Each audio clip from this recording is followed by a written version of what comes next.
오성 첨단 소재가 수익 구간입니까? 요즘 과열장치 걸리고 주가들 좀 올리는 경향들이 있긴 하더라고. 근데 너무 길게 보진 말고 수익권 나왔을 때 적당히 챙기면서 가시는 매매를 하셨으면 좋겠네요. 이거를 길게 본다고 고유선 대응이라는 게 있어요. 고점에서 또는 수익 구간에서 불안하시면 수익 구간을 어떻게 대응해 갈 것이냐. 대응의 원칙에는 기술적 대응과 비율적 대응이 있어요. 디테일하게 예전에 설명을 안 해드렸는데, 기술적 대응은 뭡니까? 보조지표를 활용해서 각 자리에 어디까지 유추해 볼 수 있고 어디까지 갈 수 있을 것이다 라고 유추해 보는 거죠. 비율적 대응은 뭐예요? 기술적 대응을 모르는 상태에서 심리선의 가상선을 예상해서 주식을 대응을 하는 겁니다. 두 가지 관점에서 대응의 원칙을 생각해 볼 수 있는데, 예를 들어서 오성 첨단 소재 같은 경우에 기술적 라인에서 오버슈팅 해놓고 근처에서 부합되는 보조지표 터치 라인이 거의 찾아보기가 어려워요. 그렇다고 해서 금밭이 들어와 있는 상황에서 음밭까지 기다린다고 했을 때 너무 오랜 기간 홀딩할 수밖에 없죠. 기법적 설명할 수 있는 단기권의 흐름이 적다고 볼 수 있습니다. 그러면 최근에 있었던 캔들 이론의 기술적 라인들을 대응 관점으로 생각해 볼 수가 있겠죠. 어디에서 들어간지 모르겠지만 시외에서 종가 4,390원이니까 구름대를 뚫어낸다고 봤을 때는 목표 1차 구간이 어디가 되겠습니까? 전고점을 뚫어내면서 이전에 있었던 추세 방향으로 들어간다. 여기에서 뚫어내고 그 다음에 대응의 원칙에서 어떻게 되겠어요? 고점 라인이고 과열장치가 걸렸었던 종목이고 당인권에서 대마법 관련 미국에서 기사가 지나갔기 때문에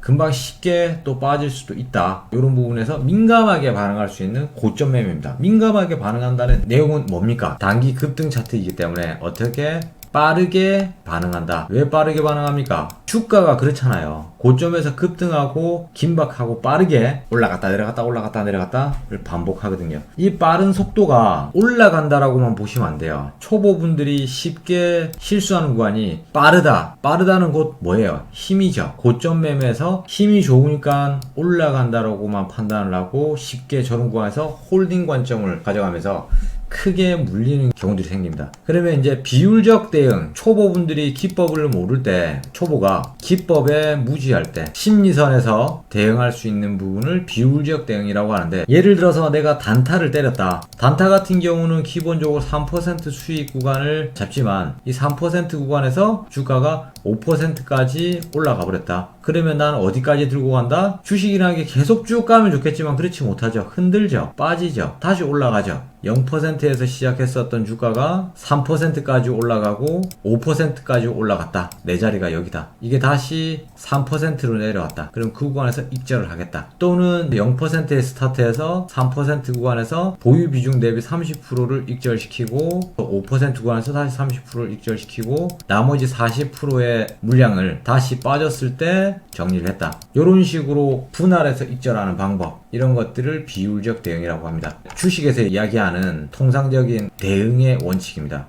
간단해 보이지만 주식에서는 반드시 필요하고 고점 매매를 하시는 분들한테는 항상 알고 있어야 되는 필수 원칙 중에 하나예요. 그렇게 해서 기법보다 원칙을 더 명확하게 지켜야 돼요. 특히 단기권 매매일수록 들어온 수익에서 잃지 마라. 단기권 수익이 들어왔으면 플러스권에서 반드시 꼭 나와라. 비율적 대응과 기술적 대응을 접목시켜서 냉정하게 판단해낼 수 있으면 더 좋겠죠. 잠자코 있다 갑자기 팍 저렇게 들어 올린 경우에는 기술적 라인에서 대응 구간이 많이 나와지지 않아요. 나와지지 않는 경우들이 종종 있습니다. 이건 단기 평선에서 5일선도 제대로 따라오지 못했죠. 이제슬 따라왔네. 볼린저 상단선 위에서 놀고 있죠. 추세 이론의 금바든바 파라 SAR도 아직 금박 구간이기 때문에 음박까지 기다릴 수 없어요. 볼린저 안으로 들어왔을 때 손절을 한다. 기법적으로 생각할 수 있죠. 5일선이 무너졌을 때 잘라낼 수 있다. 두 가지 정도밖에 안 나와요. 여러분들이 보편적으로 주식하면서 사랑하는 121선이라든지 241선은 은감생신 저 멀리 빠이빠이예요. 근처에 없어. 대응적 관점에서 손절 라인을 잡아낼 수 없다는 얘기죠. 여기서 업해서 몇 가지 더 대응적 기준에 대해서 이야기할 수 있는 부분이 또 있습니다. 요즘 순식간에 흘러내리는 종목이 많은데 매도하는 게 맞는 건가요? 순식간에 흘러내리는 종목들이 제가 봤을 땐 대략적으로 단타 치다가 외봉에서 빠지는 종목들인 것 같아요. 단기권 급등주 매매를 했으면 흘러내린 경우는 빨리빨리 잘라내는 게 맞죠. 자르고 다시 들어가더라도 잘라야 돼요. 적은 비중으로 공부할수록 그게 더 잘 될 겁니다. 단타가 아니더라도 그런 경우는요, 단타가 아닌 경우에 스윙 자리 같은 경우는 들어가기 전에 손절 라인을 예상하고 가죠. 갑자기 떡락이 나오는 경우가 가끔 있긴 해요. 돌발 악재가 장 시작하는데 나온다거나, 임상실험 하기로 했었던 게 취소되거나, 배임 횡령이 나오거나, 납품하기로 했었던 걸 취소당하거나, 대북주나 방산주에서 갑자기 김정은이 미사일을 쏜다거나, 방산주를 사놨는데 갑자기 정상회담을 하겠다, 뭐 매스컴에 뜬다거나, 일본 불매운동주를 매집을 해놨는데 갑자기 스가가 나와가지고 잘못했던 거 인정할게, 신사참배 안 갈게, 뭐 이런다든지 6개 관련 종목들을 매집을 해두는데 조류 독감이 발생했다거나 갑자기 악재가 되죠. 또 반대로 돼지 열병이 발병했다 그러면 닭고기주한테는 호재죠. 뭐 이런 식으로 테마적 관점에서 장이 흐르는 것 같게 그런 부분들을 생각하면서 보시면 좀 더 수월하게 주식을 볼 수 있을 겁니다.